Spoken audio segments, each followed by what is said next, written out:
Oke, selamat malam teman-teman semuanya. Ketemu lagi dengan saya, Surya MS Trade and Investment. Oke teman-teman, hari ini tanggal 31 Juli 2022 teman-teman. 31 Juli 2022. Ini sekitar sebulan setelah half semester ataupun half year ya teman-teman. Setelah Q2 atau quarter 2 2022. Ini adalah masa-masa keluarnya atau rilis laporan keuangan emiten, ya, dimana saat ini emiten-emiten itu ya mereka harus keluarin laporan keuangannya teman-teman. Ya walaupun saya lihat sebagian masih unaudited seperti itu, tapi juga sebagian udah audited. Ini adalah masa yang tepat bagi kita untuk belajar teman-teman bagaimana kita menghitung peluang suatu emiten ya setelah mereka rilis laporan keuangan.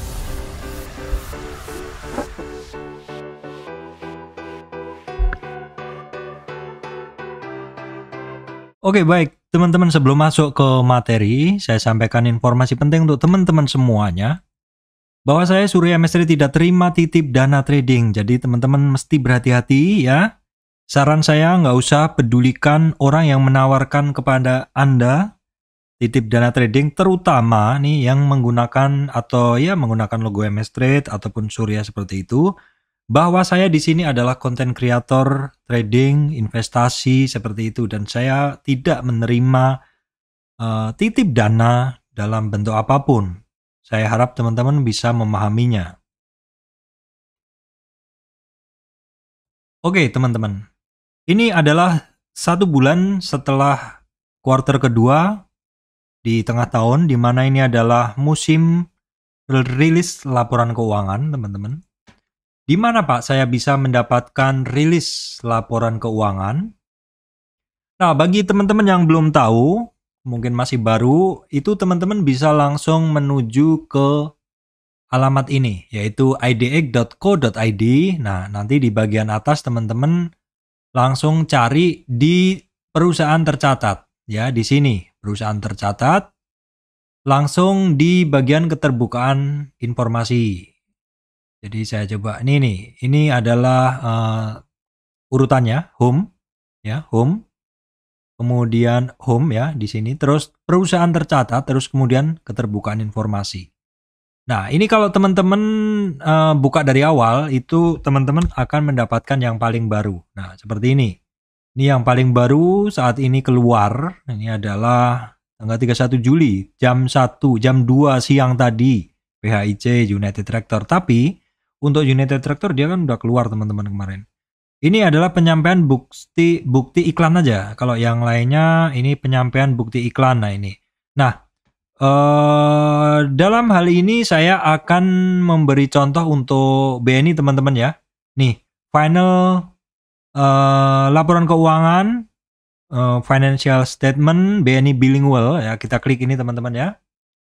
Nah ini adalah bentuk laporan keuangan. Bagi teman-teman yang belum pernah atau sama sekali nggak tahu atau bukan dari jurusan akuntansi atau ekonomi, saya juga bukan dari jurusan akuntansi atau ekonomi teman-teman, tapi saya dulu adalah analis kredit ya di BUMN, dan juga setelahnya adalah saya berpindah ke perusahaan ke bank swasta. Jadi laporan keuangan ini adalah makanan saya setiap hari. Tapi saya sekarang sebagai trader, saya hanya mengamati sekilas untuk laporan keuangan, karena saya adalah technical trader. Untuk laporan keuangan, kadang saya lihat secara sekilas seperti itu. Nah, teman-teman. Nah, terus teman-teman di sini untuk laporan keuangan dan juga untuk saham-saham yang saya tradingkan ini, teman-teman. Ini adalah terutama adalah untuk saham-saham yang ini, teman-teman, yang ya seperti biasalah teman-teman tahu. Seperti biasa yang saya tradingkan adalah saham-saham yang masuk dalam market cap besar, atau saham-saham yang inilah istilahnya, saham-saham yang penggerak indeks. Ya, saham-saham yang penggerak indeks, terutama yang pergerakannya bagus secara teknikal, bid overnya juga tipis atau enggak terlalu tebal seperti itu. Jadi Mohon dipahami bahwa saya pertamanya adalah trader teknikal, teman-teman. Trader yang lebih mengutamakan pada peta gerak berdasarkan siklus, berdasarkan pola, berdasarkan kebiasaan dia yang kita analisa secara teknikal. Teknikal itu menggunakan indikator, ya memang menggunakan beberapa indikator, tapi saya di sini enggak. Saya hanya candlestick. Ya, saya hanya lebih kepada candlestick, terus kemudian saya ketik dulu.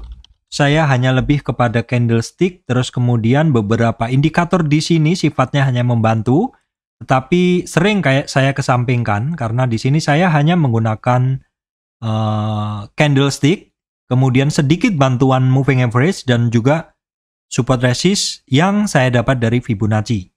Kalau teman-teman mau belajar tentang Fibonacci, moving average, MACD, saya udah bikin videonya, silahkan lihat di playlist. Pada kesempatan kali ini, yang ingin saya tekankan adalah kita sebenarnya bisa melihat peluang, apakah suatu emiten itu berpeluang setelah dia dirilis laporan keuangannya. Apakah dia masih mungkin naik? Jadi ini mungkin sebenarnya bisa menjadi bukti kepada teman-teman. Misalkan teman-teman lihat laporan keuangannya Akra. Laporan keuangannya Akra. Kita lihat ya. Akra itu sudah rilis laporan keuangan, teman-teman, itu sekitar, oke, kita cek aja langsung. Kita cek aja langsung ke sini, ke laporan keuangan di bursa. Kita cek ya.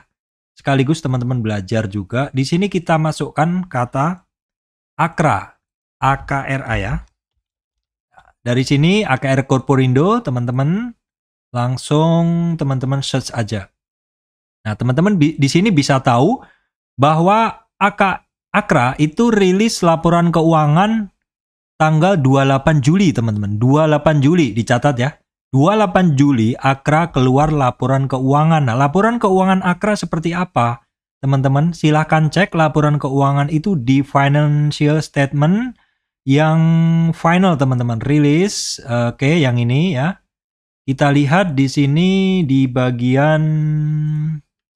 Oke, sebentar kita lihat. Ini kita akan bicara suatu emiten yang sudah rilis laporan keuangan dan pengaruhnya. Ini tadi dirilis tanggal 28 ya.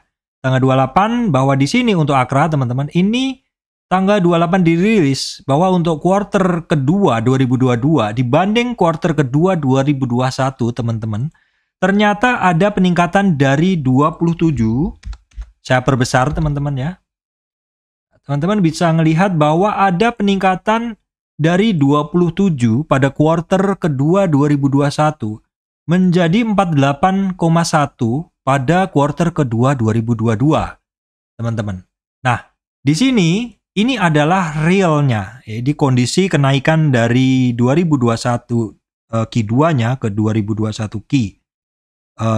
2022 Q2-nya terjadi kenaikan dari 27 ke 48. Nah, kita lihat teman-teman. Ternyata Akra ini bisa kita lihat konsensusnya. Konsensusnya dilihat dari mana? Dilihat dari sini ya. Kita cek untuk melihat konsensus itu ada sebenarnya kita bisa melihat dari Reuters, kemudian Wall Street Journal dan juga dari Yahoo Finance. Nah, di sini saya akan contohkan untuk yang dari Yahoo Finance. Silakan teman-teman ketik di sini. AKRA ya, AKRA nongol.jk ya. Kemudian yang di Wall Street Journal kita cek juga AKRA. Kita akan klik di sini. Kita tunggu dulu teman-temannya. Nah, untuk ini untuk Akra yang di Financial Yahoo, teman-teman. Nah, kita bisa ngelihat. Kita lihat dulu ke bawah. Di bagian di sini. Jadi kalau teman-teman lihat di summary, ini adalah bagian depannya dari si Akranya. Tampilannya seperti ini. Ya, ini umum aja lah seperti itu. Terus kemudian teman-teman lihat di analysis ya. Di analysis. Nanti di bagian bawah itu ada. Oke, sebentar saya klik dulu. Saya kecilkan dulu ininya saya. Kemudian di bagian bawah itu teman-teman nanti akan ada di... Sebentar saya geser dulu karena saya pakai satu layar. Ada revenue estimate ya. Ada revenue estimate, itu kita carinya sebentar teman-teman. Oh, di EPS trend, sorry ya. Di EPS trend, di sini ada EPS trend itu earning per share, teman-teman. Di sini ada current year dan next year. Current year adalah yang tahun lalu, teman-teman. Tahun lalu itu EPS-nya adalah current year itu adalah 50,2. Next year-nya, teman-teman, next year-nya adalah 72 ya. Jadi tahun lalu current year-nya adalah 50,28, sedangkan sekarang itu 70,2. Sebentar, kita cek dulu, betul nggak dia 70,2 next year, berarti dia prediction-nya. Nah, terus kemudian realisasinya bagaimana? AKR kita cek dulu. Ternyata saat ini adalah 48. Nah, ini yang tadi teman-teman, yang AKR di sini tadi adalah full year-nya. Jadi mesti dibagi 2, teman-teman. Dalam hal ini saya udah bikin PowerPoint-nya, saya akan buka dulu teman-teman ya, PowerPoint. Ya, di sini PPT. Nah, di sini saya akan bawa teman-teman ke hitungan saya yang di AKRA. Ya, ini AKRA ya, ini AKRA. Coba saya perbesar. Saya perbesar dulu teman-teman. Saya perbesar dulu supaya teman-teman bisa melihatnya dengan jelas. Jadi sebenarnya apa yang ada di web tadi udah saya bawa ke sini semua, teman-teman. Apa yang ada di web tadi udah saya bawa ke sini semua. Ini adalah laporan keuangannya AKRA yang kita dapat dari web IDX ya. Terus kemudian ini, teman-teman, ini adalah dari Yahoo Finance. Yang kiri apa, Pak? Yang kiri adalah dari Wall Street Journal. Jadi kita kembali lagi ke sini. Kita lihat di Wall Street Journal. Ini Wall Street Journal-nya. Kita cek dulu ya teman-teman. Wall Street Journal-nya ini AKRA. Nah, untuk yang di Wall Street Journal, teman-teman itu lihatnya adalah di sini. Sebentar saya geser dulu. Kita geser dulu ke bawah. Di sini ada Research and Rating AKR Corporindo ya. Di sini ada quarter, di sini ada annual. Teman-teman klik yang annual dan full year 2022 teman-teman. Di sini tertulis, apakah teman-teman bisa ngelihatnya? Apakah kamu bisa ngelihatnya, Dora? Seperti itu. Full year 2022 adalah 76,8 teman-teman. Ya, silakan teman-teman catat ya, ini 72,6. 72,6 full year-nya. Sedangkan yang di Yahoo tadi, kalau yang di Wall Street adalah 76,8. Yang di sini, yang di Yahoo Finance adalah 72,89. Karena 72,89 dibandingkan dengan 76 berarti gedean 76. Untuk safety-nya, maka kita gunain dari hasil istilahnya apa ya? Istilahnya perkiraan inilah ya. Estimate ini di Wall Street Journal adalah 76,8 untuk full year 2022 AKR Corporindo, sedangkan di Finance adalah 72 karena lebih rendah, maka untuk safety-nya kita gunain yang 72 ya. Jadi dari Yahoo Finance 72, dari Wall Street Journal adalah 76, maka kita pilih yang dari ini aja, dari yang 72 aja atau dari Yahoo-nya aja. Kemudian kita lihat di sini. Ingat teman-teman ya, yang ini adalah dari Wall Street Journal, yang Wall Street Journal 76,8 dan yang ini adalah dari Yahoo Finance 72,8 full year. Nah, full year teman-teman, full year. Jadi full year ini laporan keuangan full year untuk prediction-nya adalah 72,89 dari Yahoo Finance, lebih rendah. Karena full year, maka akan saya bagi 2, teman-teman. Akan saya bagi 2 supaya saya mendapat perkiraan quarter kedua atau H2 atau half year ya. Di sini. Jadi 72,89 saya bagi 2, dapatnya adalah 36,44. Jadi istilahnya ini adalah hasil dari konsensus. Konsensus itu adalah istilahnya kesepakatan beberapa analis. Nah, nanti tentang analis ini akan saya bahas berikutnya. 36,44 itu saya dapat dari 72,89 ya.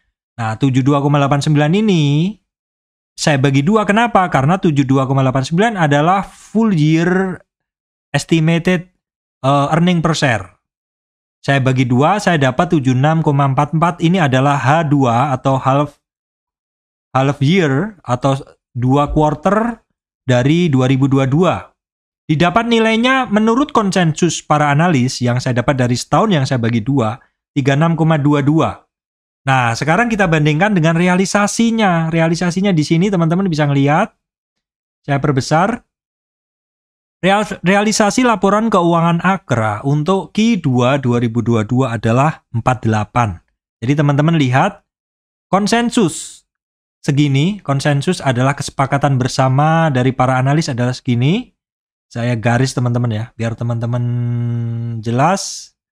Saya beri garis ini, headlightnya ada painter ya. Kita kasih painter warna deh. Apakah seperti ini? Bisa ya. Saya beri warna hijau aja deh ini. Konsensus adalah 36,44. Realisasi adalah 48,41. Jadi besar mana teman-teman? Jadi besar realisasi. Terjadi kenaikan atau lebih besar realisasi. Lebih besarnya berapa? Ya 48,41 dikurang 36 dibagi 36. Kira-kira kenaikannya berapa? Saya cek dulu ya teman-teman sambil hitung juga. 48,41. Kalkulatornya nggak bisa lihat ya. 48,41 dikurangi 36,44. Dapatnya 11,97 dikurangi dibagi nilai awalnya 36. 36,44. Kenaikannya adalah 32%. Betulkah? Saya cek dulu ya, saya cek ulang ya. Kalau salah silakan teman-teman komen.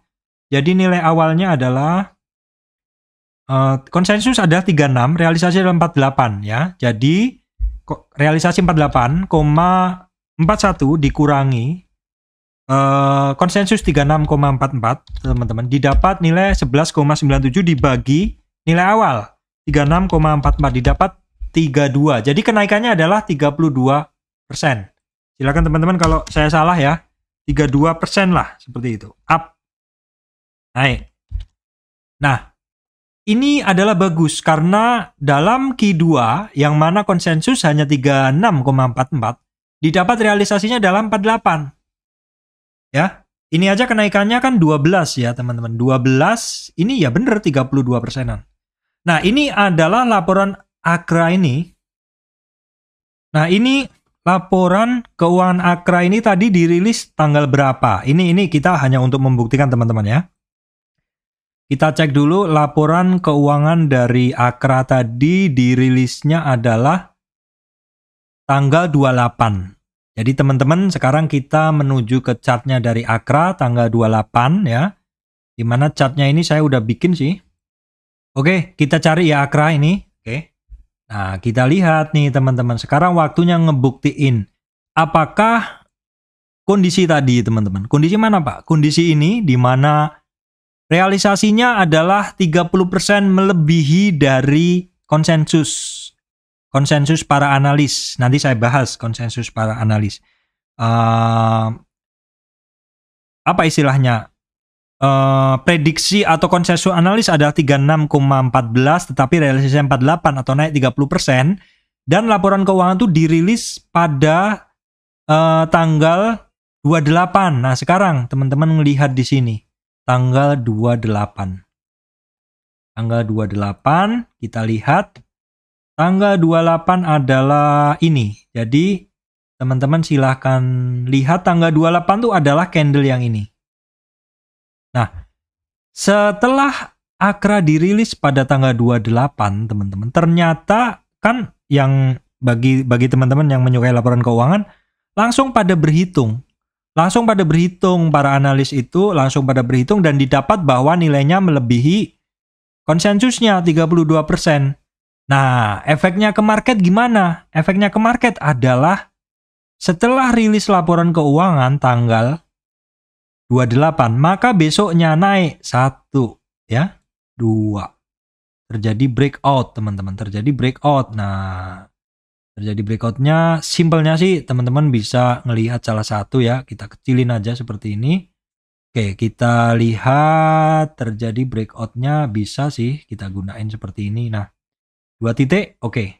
2 titik, iya boleh. 3 titik boleh. Seperti ini, terjadi breakout ya teman-teman. Akhirnya berhasil naik ngelewatin resistan candle sebelumnya dan juga berhasil ngelewatin resistan dari trendline yang saya buat dengan kenaikan yang cukup didukung volume. Itu terjadi di Akra. Kalau di yang lain gimana, Pak? Yang lain silahkan teman-teman coba sendiri.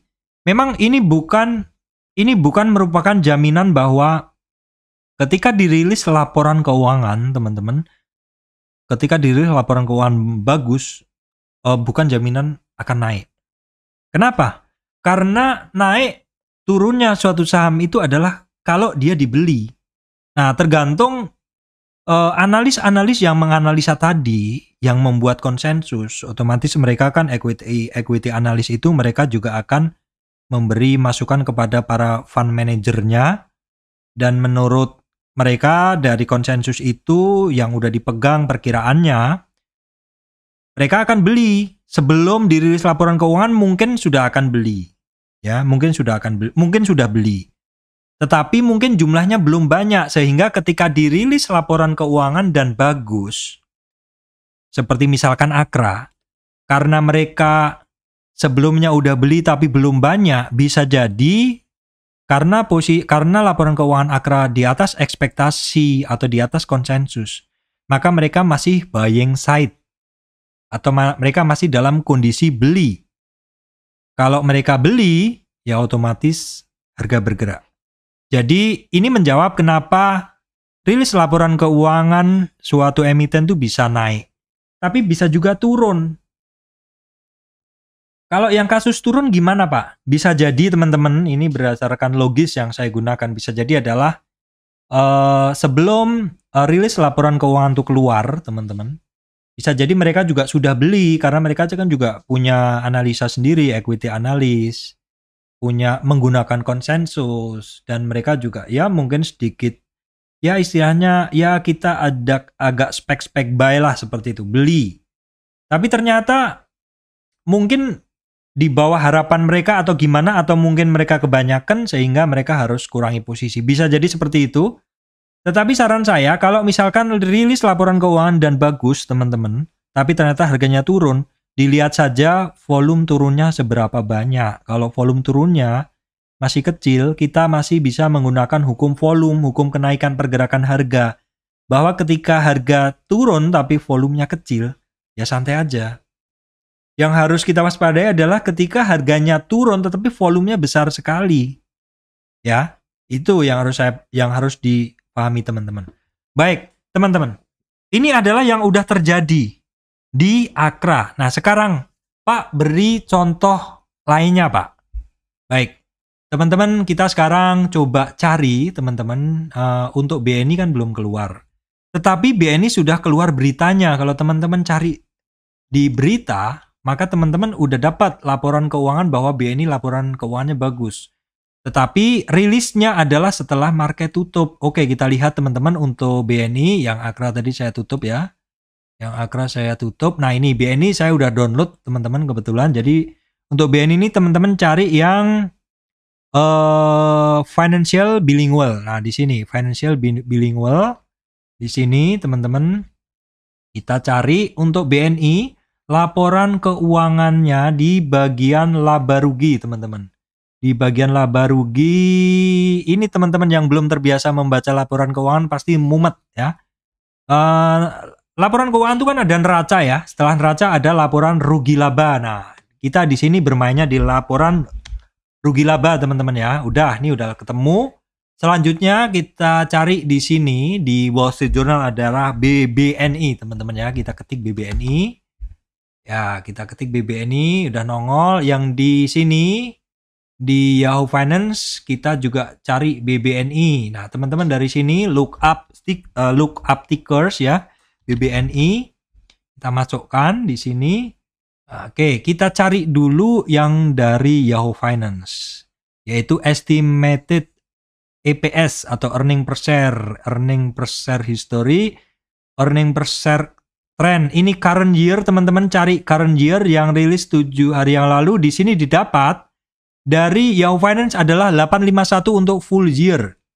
851 untuk full year, sedangkan untuk Wall Street Journal kita cari dulu teman-teman sebentar. Saya ngecilin rekaman saya dulu supaya saya bisa mendeliver informasi yang enak teman-teman. Nah, kita lihat di sini teman-teman. Kita lihat di sini, ini adalah earning per share estimated ya. Sebentar sabar dulu teman-teman. Ini adalah earning per share quarter ya. Ini adalah earning per share annually. Nah, teman-teman cari yang annually 2022 di mana full year-nya adalah 854 ya. Ingat-ingat teman-teman, 854 untuk Wall Street Journal dan 851 untuk Yahoo Finance. Di antara dua data ini teman-teman akan milih mana? 851 atau 854? Kalau untuk analisa supaya lebih bagus, maka EPS kita cari yang paling rendah aja teman-teman, yaitu yang di 851 ya, 851. Nah, untuk mempersingkat waktu, saya kebetulan udah buat hitungannya, teman-teman saya udah buatnya di sini, teman-teman di sini maksudnya di PowerPoint. Nah, teman-teman ini adalah PowerPoint-nya. Nah, ini teman-teman bisa ngelihat bahwa yang di sini adalah quarter kedua 2021 ya. Dan yang ini adalah quarter kedua 2022.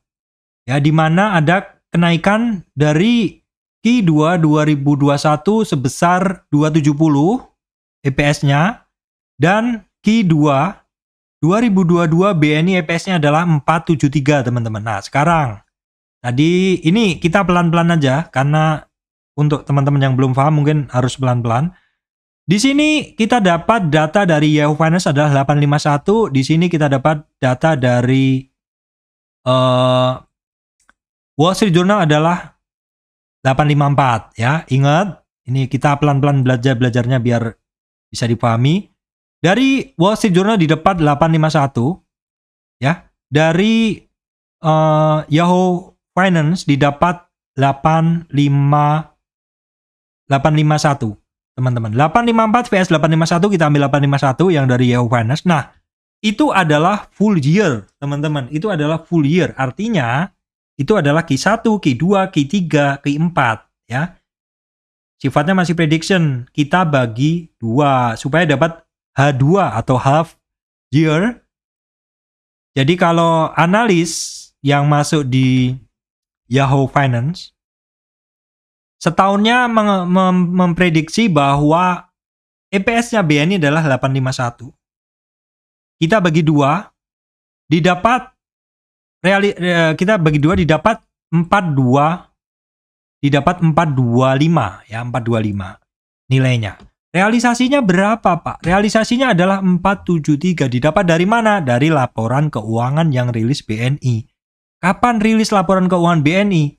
Silakan dicek di sini. Rilis laporan keuangan BNI dicek di sini tadi. Nah, BNI rilisnya tanggal berapa itu? Tanggal 31 teman-teman. Oh ya, hari ini dia baru rilis pagi tadi. Tetapi sebenarnya beritanya tentang naiknya EPS BNI ini kan sudah keluar market tutup hari Jumat. Jadi istilahnya ya marketnya sudah tutup, laporan keuangannya keluar, beritanya udah keluar.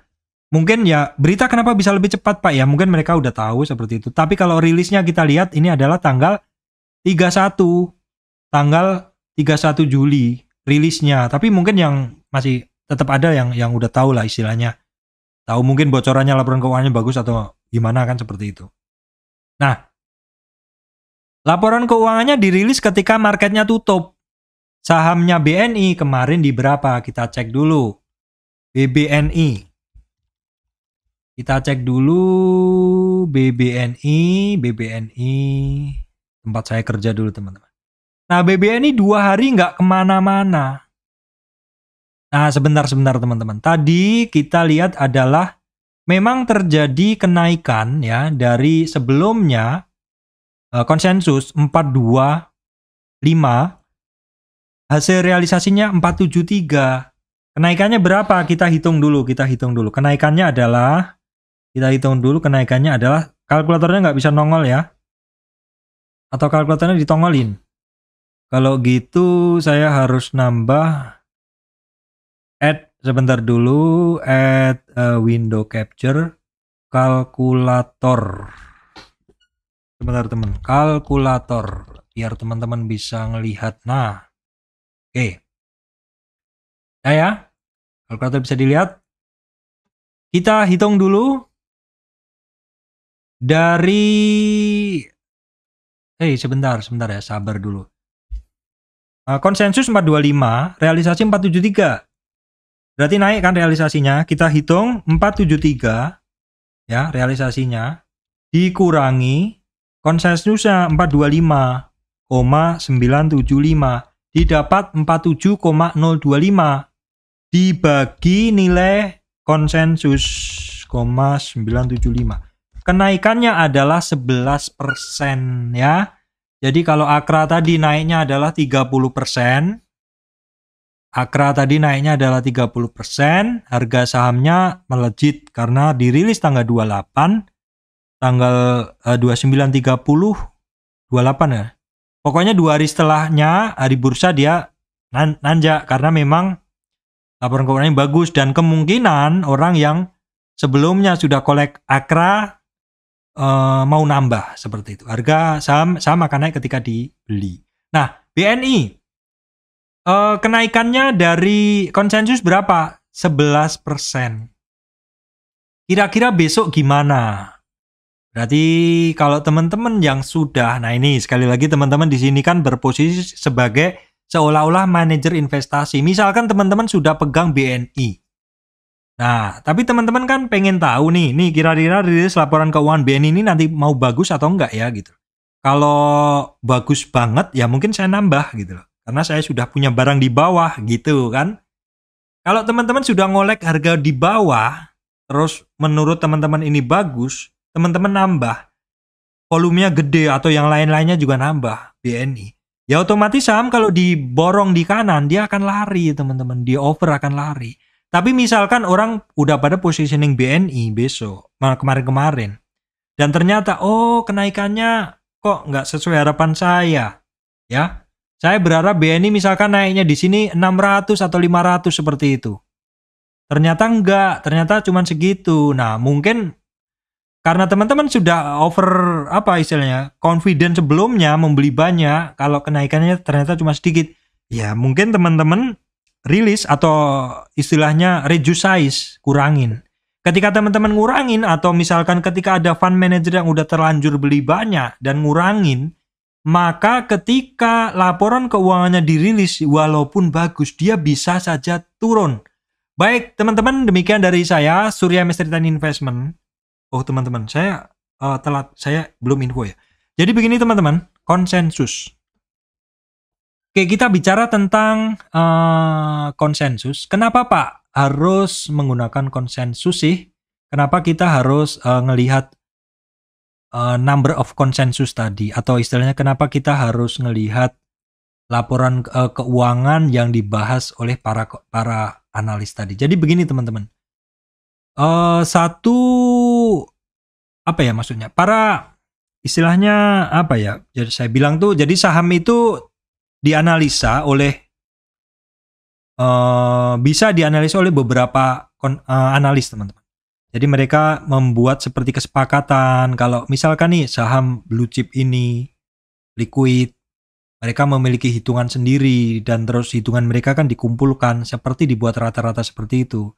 Maka semakin banyak analis yang ikut dalam konsensus tersebut, maka istilahnya nilainya akan menjadi semakin valid seperti itu. Jadi di sini teman-teman ini kalau memang menyukai saham-saham yang blue chip, pergerakannya bagus, cobalah bermain di Yahoo Finance ya, atau Wall Street Journal atau Reuters. Carilah bagian estimated revenue EPS seperti itu. Kalau teman-teman penyuka itu dan mungkin seperti saya teknikal, nah kan bisa mendapatkan gambaran lebih. Oh, saya teknikal saham ini saya suka karena memang dia bagus. Jadi sudah secara fundamental teman-teman udah memilih saham-saham yang bagus. Memang fundamental dipakai untuk menyaring saham-saham yang bagus, tetapi kapan masuknya, kapan keluarnya itu adalah dengan menggunakan technical. When to buy and when to sell, kita itu menggunakan technical. Tapi ketika teman-teman sudah kebanyakan membeli, dan setelah laporan keuangannya keluar ya sudah, mau dikurangi atau apa, terserah seperti itu.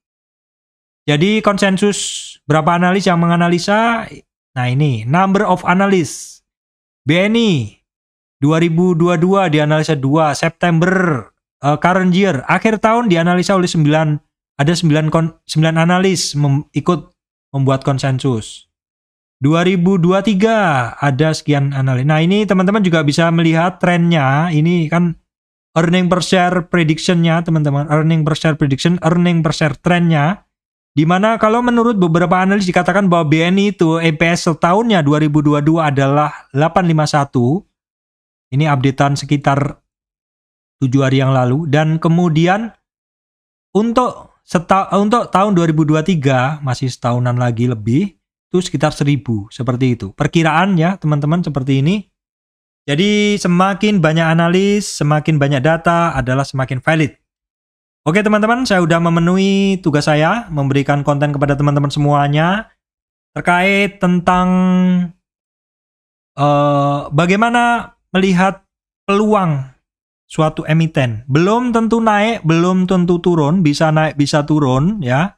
Sekali lagi tergantung para fund manager itu sudah kebanyakan beli atau belum. Kalau mereka udah kebanyakan beli dan menurut mereka nggak sesuai harapan mereka, mereka bisa reduce size. Dan ketika mereka membeli dan sesuai harapan mereka, tapi kurang banyak ya, mereka akan membeli lagi.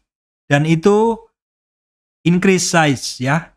Itu akan membuat satu saham bergerak naik ketika dibeli. Baik, demikian dari saya, Surya MS Investment. Terima kasih teman-teman semuanya.